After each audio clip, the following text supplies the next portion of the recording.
دا خبر مخې ته راغی چې حکومت پاکستان نه د رجسټرډ افغانانو د اوښکلو فیصله هم کړې ده.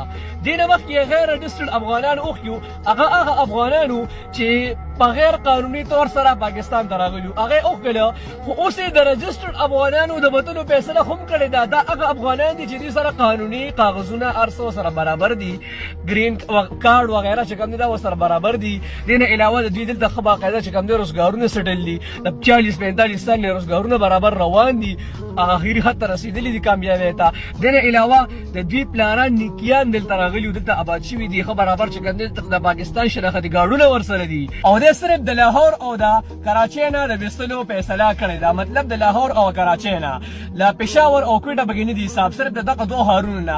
دې نه مخکې چې کوم دي په اسلام آباد کې خو الرېډي پښتانه بند دي د ورتګ او د راتګ، هغه الرېډي روزګارونه مې بند کړي دي. خو اوس د لاهور او کراچۍ دا فیصله وشوه چې څومره افغانان دي کو رجسټرډ دي او غیر رجسټرډ دي، ټولو د ویستلو فیصله کړې ده. نو آیا تاسو د دې په باره کې څه وایئ؟ ما ته په کمنټس کې خپله رایې خامخا راکړئ.